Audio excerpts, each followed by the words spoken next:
But Walter, look, we, I guess, obsessively follow Elon Musk. He's got a huge following, not only around the globe, but just on Twitter in general.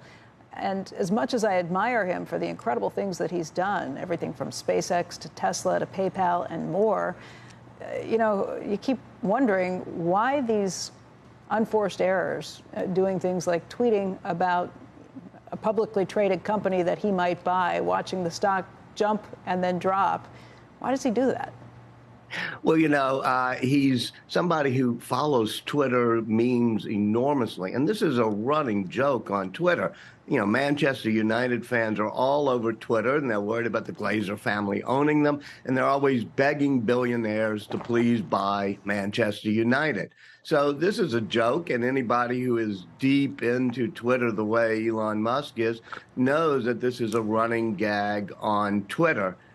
So I don't think he was thinking this is a publicly traded stock that I'm going to jack the price up on, but it's basically, a joke on Twitter. I think you're right. I would agree with that assessment, but not thinking it through. I mean, yesterday we kind of made the analogy, with great power comes great responsibility. He may not have had the intention of jacking the stock up and having buyers and sellers on either side who lost money on that, but that was the end result, and this isn't a first-time offense. Why doesn't I think you could certainly wish, I wish this guy weren't weren't so impulsive, or this guy did do things like this. I think if you had a person like that, he might also be somebody who wouldn't be sending a rocket to Mars, or somebody who's moving us into the era of electric vehicles.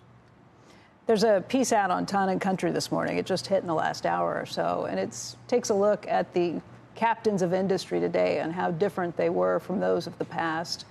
Maybe not in all ways, but maybe more venal and maybe more out there in this respect. And the beginning of that piece starts with an anecdote from John Bogle that he said at one point he had Kurt Vonnegut out on at his house, along with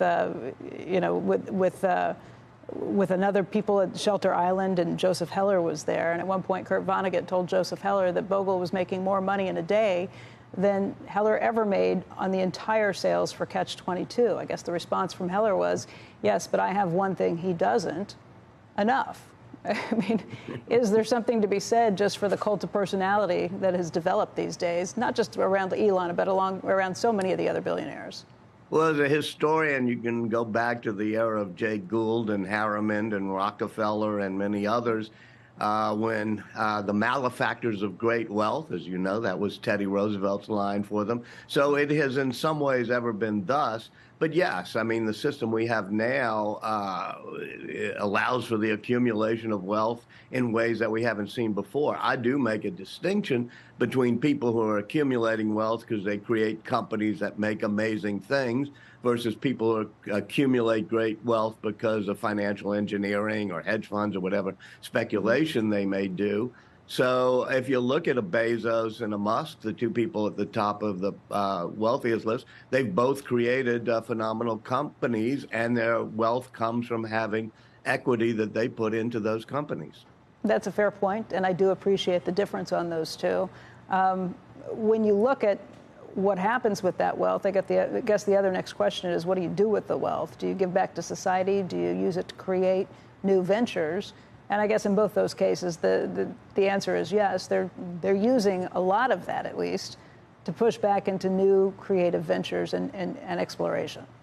Yeah, I think the question, sort of the way you phrased it, is, are you using it to indulge yourself in ridiculous things like buying islands and yachts or whatever? Or do you use it for a mission that you particularly have? In Musk's case, there's almost a strange phenomenon, which is, although he once had 4 or 5 houses, he's gotten rid of all of his houses. He lives, in a rented place in Austin, Texas, and in a, really almost like a prefab home in Boca Chica, which is where SpaceX in South Texas is launched. He doesn't have yachts or islands or whatever. The money, and, I don't mean this as a, it's just some grand moral statement, but the money is all invested in either Tesla or SpaceX so that it can push the boundaries of what he wants to do.